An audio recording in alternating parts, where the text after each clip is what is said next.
Welcome, everybody, to the A Little Less Fear podcast. I'm your host for the show, Dr. Lino Martinez. Oh, yeah.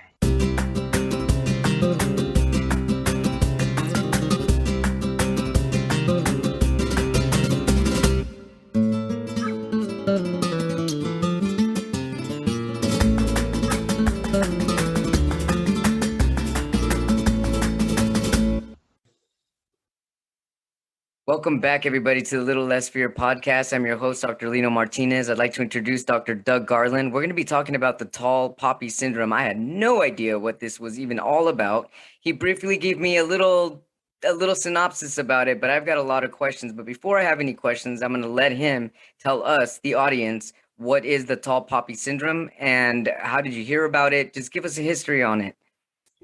So the Tall Poppy syndrome is seeing a field of poppies and you see a poppy taller than the rest.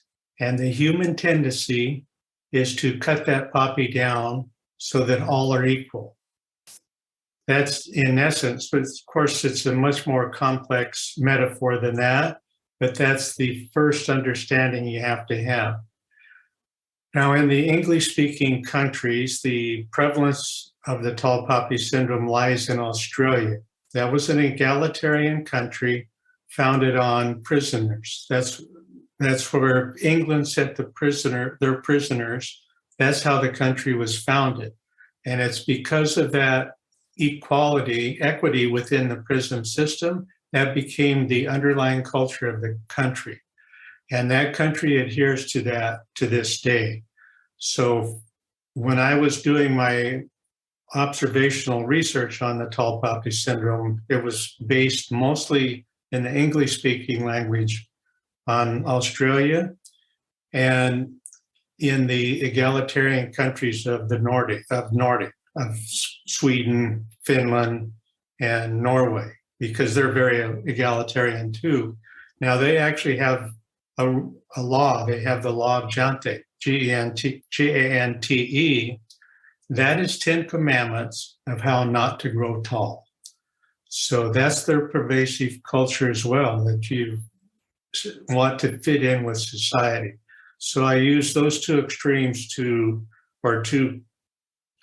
parts of the world to learn a lot about the tall poppy syndrome and the makeup of what I call the cutter. The cutter is the one that calls the tall poppy down. Now, my brief history and how this all evolved was I was orthopedic surgeon, clinical professor of orthopedics at USC, and running a rehabilitation service in Los Angeles, specifically a spinal cord injury service, one of the largest in the world. I also at that time was the president of the American Spinal Injury Association. I was on tap to go to Australia to give an overview of their 6 rehabilitation programs within the country, 1 week each at each one. And I'd gone to a meeting for the Spinal Injury Association to present, but also to kind of firm up that commitment. Mm-hmm. When I got back to Los Angeles, I went to go in my room, my office, which was the large corner office with the view. And there was a note on it that my office had been moved down the hall to a cubby hole. Oh, wow. And I went home to my wife. I explained what happened, and she said, well, they've just moved your cheese. Your days are over. Oh, no. So that was really good advice. She has really good emotional intelligence. Otherwise, I probably would have gone into a pissing contest and tried to go back and find out who did it and win my office back. So I called the people in Australia and I told them I wasn't coming and they wanted to know why. And I explained what was happening. And they said, my goodness, you've been tall poppy. And so that's how I was in it. I mean, I'd never heard of that word either. So that's how I learned about the tall poppy syndrome, was directly from Australia. I finished out my private practice. I quit the rehabilitation center. And I had that concept in my mind for the final years of my professional practice, kind of wondering what that was all about.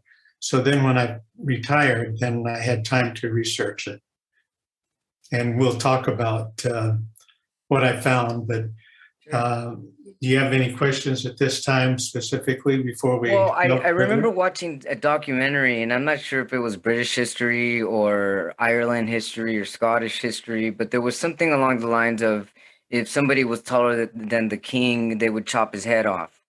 And so it's almost making sense that the originations of this idea and just how it probably has carried on throughout our history. So I'm thinking and Well, thinking, processing. you're getting very, very warm because England is very aware of the tall poppy syndrome.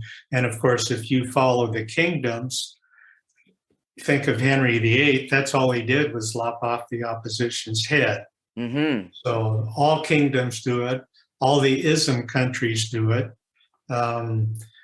Because any opposition, communism doesn't want any opposition. So any tall poppy, any tall person who looks like a threat to the country or the kingship or leadership, they're going to get cut down. So, Well, good thing I'm only 5 feet tall.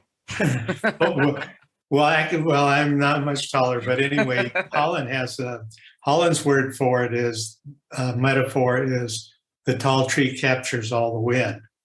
In Japan, it's the protruding nail gets pounded down. So when I started my research, my premise was, why in America don't we know about it? That was one premise. And I was going to look for specifically at individualism and see, because that's so unique to our country, that perhaps that was preventing it. But first I wanted to get to the roots, and so I started in ancient Greece, and it was described by Herodotus, the great Greek historian. He used heads of wheat instead of the poppies. But he said if you cut the heads of the wheat off and you were in governing, that anybody that was in opposition, you could tall poppy them. So that was the first description by Herodotus in ancient Greece. And when you think about it, just like you were doing with England, Socrates was tall poppy. Mm-hmm. So the next country we look at is ancient Rome. Livy was the great ancient Rome historian, and he described the syndrome perfectly. He described the actual tall poppy syndrome. Now, Rome was founded 750 years BC. There were 7 kingdoms. It was originally a kingdom. When the kingdom was in 500 BC, it became a republic. The last king was Tarquin the Proud. That's a very key point, the Proud.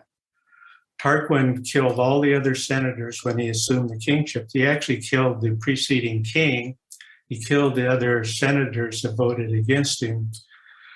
And when his son went to the next town, Sextus, to govern it, he had difficulty. Sextus sent a messenger back to his dad to tell him how he needed to govern. And Tarquin the Proud went out into a poppy field and lopped all the tall poppies off. Wow. The messenger went back and told Sextus. Now, this is also very important. Sextus then knew what to do, and he did it.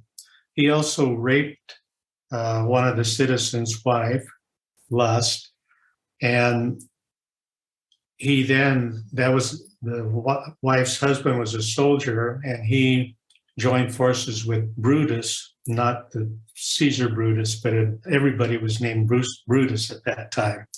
And Brutus and he eventually tall poppied the king. Brutus was actually the nephew of the king. He had had problems with his sister. He killed Brutus's brother. Mm-hmm. Brutus was also a tall poppy, a threat. And between those two gentlemen, they tall poppied the king and they killed Sextus.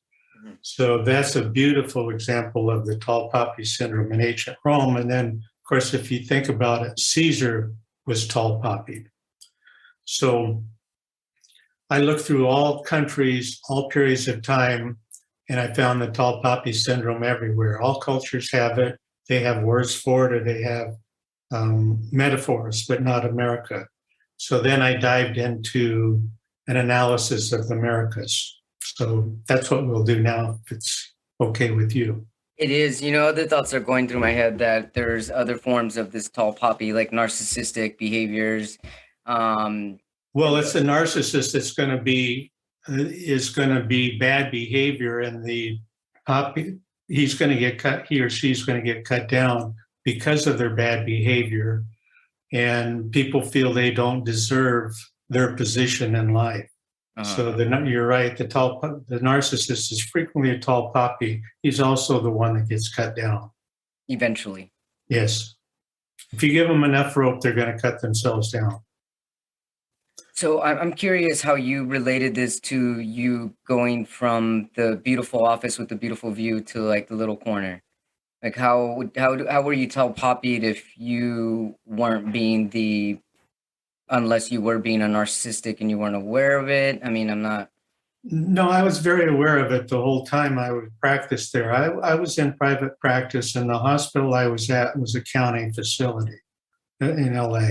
Yeah, my father actually worked at county for 13 years. He's a retired physician. I know the area pretty well. So there's always in the medical system, there's a problem between administration and the doctors. The doctors want this and the administrators want that. So there's always a tension, I'll say mostly. In most hospitals, there's a certain intrinsic tension between the two. That's the duel that I always talk about, the competition.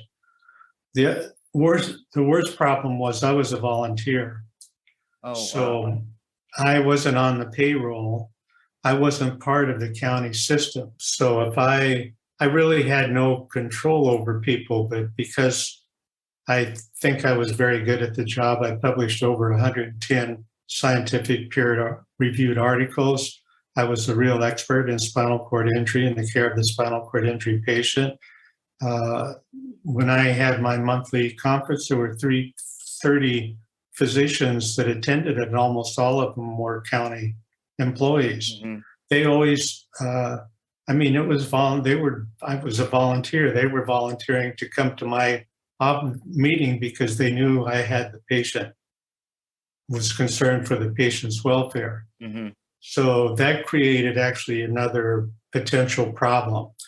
So there were just a couple administrators that didn't like me for, as I say, that intrinsic thing. So, and that had happened all along, but nobody had ever called me on it. So finally, after 30 years, I was called on it. And my wife was very smart.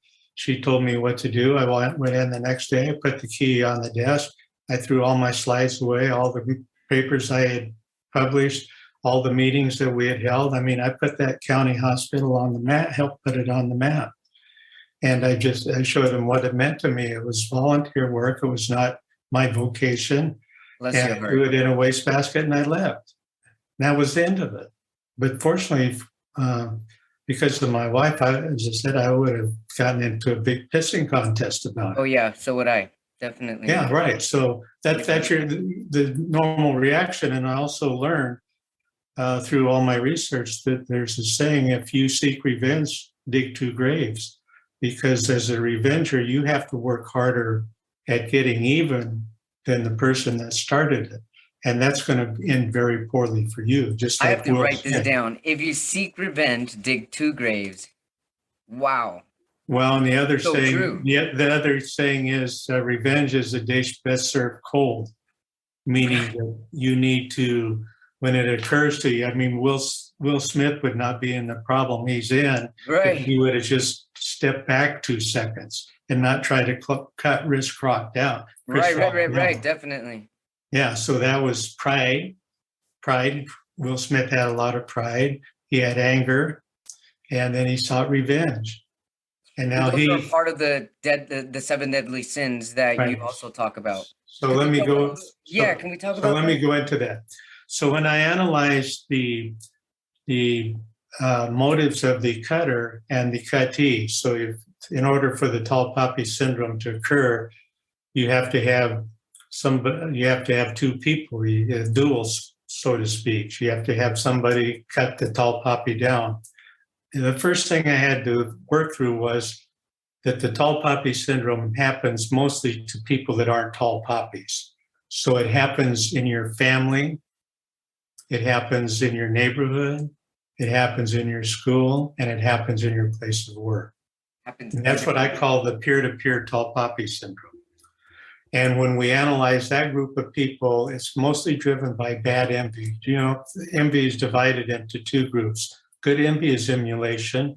So you're a handsome guy, maybe I'll grow a beard beginning tomorrow morning. So that's more like a healthy envy. Right, that's healthy envy. And then bad envy is, well, I haven't reached puberty yet. I can't grow a beard yet. So I'll just disparage you and say, that's an ugly beard you have. Why do you wear that? So mostly peer-to-peer tall poppy syndrome occurs with bad envy. You covet what the other person has, but you can't achieve it. Mm-hmm. So you not only want to sometimes destroy what they have, but you want to destroy their happiness. That's the most common cause of the tall poppy syndrome, peer-to-peer. The second most common is anger, just as happened to Will Smith. And then the third, and to a much lesser degree, laziness. You don't want to work hard to improve yourself. Your neighbor has a better home. You're just too lazy to do a little bit of work to clean it up, to paint it, or whatever it takes. Mm-hmm. So those are the three main emotions found in the cutter. Now, when you look at it, that's 3 of the 7 deadly sins. Then when we analyze the true tall poppies, and once again, we have plenty of tall poppies in America, more than anywhere else in the world, probably combined. And so when you look at their behavior, why they get cut down is pride, number one, far and away, way more common than anything else. And for you to remember that is when the psychiatrist walks into his client's room, and it's a male in there, and he says, "You got daddy issues or pride issues?" And that sums up, and actually a lot of daddy issues are pride issues as well. Right. So pride is the number one far and away, but closely followed is lust and greed.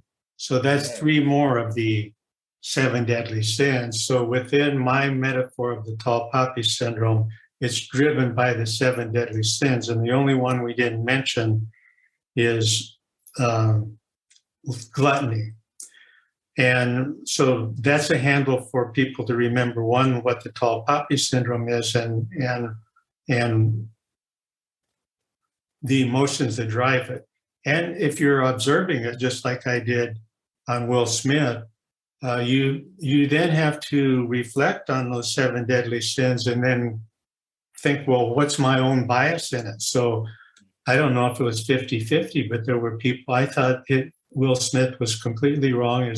His actions were egregious and he got what he deserved. Right. But there were plenty of people that stuck up for Will Smith. I mean, if you went on the internet, there were people that thought he was all right, thought it was okay, that Chris Rock deserved it for making fun of his wife. It's never okay to react that way. Well, I agree with you, but I'm just telling you, if you look at the internet, I did read some of these quotes on Twitter. It's amazing. So that made up the study, and when I then analyzed my premise for why it wasn't in America, it was wrong. I mean, I felt it was more prevalent here. Individualism and meritocracy in the peer-to-peer made it so because there's so much competition in school, in your family, in your workplace.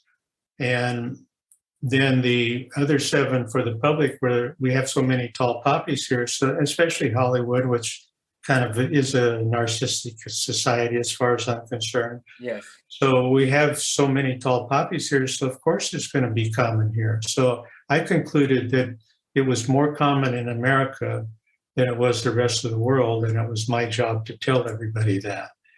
But the last thing about that I want to talk, and I'll give you the mic again, that I want to mention is a word called schadenfreude. That's a German word. It's two words. The Germans have a nice way of expanding their vocabulary. They just add another word. So they actually have words that are three words that they've just been added together. So Schadenfreude is harm and joy. And what that means is people feel good when somebody else suffers some pain. So once again, in the Will Smith Chris Rock episode, when Chris Rock was slapped and Will Smith then shouted out some profanities and things, he really acted out, and I think he lost a lot of support. And then if you read the internet, there was a lot of Schadenfreude. They were happy that Will Smith got called out for his bad actions. Mm-hmm. So frequently, not only, it's kind of like I mentioned, bad envy, not only is coveting something, but it's wanting to destroy the person's happiness. Mm-hmm. So to a certain extent, that's what Schadenfreude is all about as well. And it's frequently the end of the cutting down process. So that's sort of the cycle of it. And if you understand the syndrome, you really understand the world. You understand past history. You understand, in my book, I put Cain and Abel in the Bible is really bad envy, coveting, and cutting the brother down. And if you're an Acts and look at Stephen was the first person who became a martyr after the crucifixion, and Christ rises from the dead. So then the apostles went out to spread the word.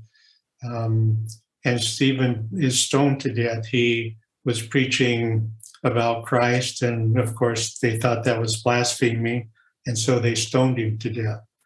Right. So in the Bible actually is full of the tall poppy syndrome, but it actually helps you understand the Bible, history, our country, your neighbors, your own. And once you understand, you're self-reflecting. And anytime you do a research paper, you learn more than anybody else. And I learned more about myself doing this. That was really quite enlightening. I can imagine so. And I can also imagine that a lot of this is also ingrained in survival of the fittest. So yes. I wonder, at what point does somebody actually take control of what's biological and are able to make that change and to stop this? I'm not sure if it's ever going to end, but I think that it can get better. Well, for us, I think you're right. When I look at it, we are a country of survival of the fittest, mm-hmm. even though we didn't describe it, but right. That's our country. And that's more of our culture than everybody else. So that's why I thought it was more prominent here. And it was the rugged individualism of the Old West where we live. And for me, it's since the West has been settled, it's becoming more and more modified. And, you don't hear the term rugged individualism as much. Right. So times are changing, and we are trying to throttle the fittest to a certain extent. That's kind of a war going on now, the flipping and changing of equality versus equity. Oh, yeah. But that's really happening. It's a big struggle in America now. But in the end,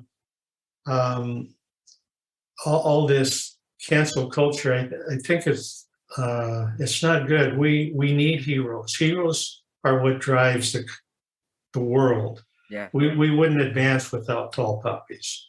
Right. So for me, tall poppies are good. We need to nurture. That's what valedictorians used to be about, and schools giving scholarships to the brightest people because they want to encourage that person. Yes. So in essence, that's who drives things potentially for the better. We just need them not to be so prideful sometimes. So exactly. That's unfortunately that's what happens. Mm-hmm. So I call it, emotional intelligence. There's, the argument that IQ is not a real measure of the person. And Dan Goldman back in '95 had his kind of breakthrough novel, emotional intelligence. And I agree with a lot with what he says, that it's the emotionally stable person that's best. So how do you have a very, just like my wife knowing exactly and telling me what to do, she was far better equipped than I was. I already was in my survival of the fittest and flight or fright. Your flight and fight response was taken off. Right. I mean, emotions really, they're emotions, but one of the things that emotion does is to create the action. Emotion is a mental process, but they drive a reaction. So, it's the survival of the fittest reaction that it frequently drives. So those tall poppies need to be well aware of that and to be able to control that reflex. And it was much easier. I mean, it's always easier looking. It's kind of like looking at a wedding and they're walking down the aisle and you're thinking, this is never going to work. It's always easy to see it in somebody else than yourself. So the idea of the tall poppy syndrome for me personally is to actually visualize it, but reflect on your own behavior. Are you the cutter or the cuttee? And you have to draw that fine line between the two. I love that. Are you the cutter or the cuttee? Yeah, right. Dr. Garland, you mentioned you also wrote a book about this. Where can we find your book, and how can our viewers, our watchers, and our listeners find you? So DOUGGARLAND.com. That's my website. And there's a lot of information on the website. And the book is on Amazon.com. And then just type in the tall poppy syndrome and it'll come up. And if they have questions, there's really some outstanding reviews, very, very intellectually satisfying reviews for the book. And we just did the audio last week, and I have to say it's fantastic. Excellent. No, it's really a good job. The guy that read the book was just wonderful. I wish I could have done it myself. Thanks so much for being on A Little Less Fear podcast. You've definitely shed a lot of light with the tall poppy syndrome. I'm glad that I'm more aware of the tall poppy syndrome. Definitely know what's going on there, and I can see how it's messed up America for sure. But I do think we're on the mend, slowly but surely, and people like you are definitely making a positive shift. Thank you so much for being on the show. My pleasure. Hope to see you again too. We will meet again. Thank you. All right. Bye-bye. Bye-bye. Thank you, everybody, for tuning in to A Little Less Fear podcast. For more information on my social media pages, you can visit me at www.alittlelessfear.com. I also have an incredible list of resources for people all over the world, and it's really formulated to help all kinds of people, LGBTQIA community, Alcoholics Anonymous, disabilities. The list goes on. So feel free to visit my website, alittlelessfear.com. You can also email me at alittlelessfear@gmail.com. I'm also on Patreon. I'm a life purpose counselor on Patreon. This is available for everybody, and it's also available for only exclusive members on Patreon. Everybody's welcome. So please visit me there at www.patreon.com/alittlelessfear. Thank you to all the new followers and subscribers. Go ahead and hit the follow, subscribe button if you haven't already, and tell your friends and family about A Little Less Fear podcast. Thanks so much for all your support. Love you all. Have a blessed day.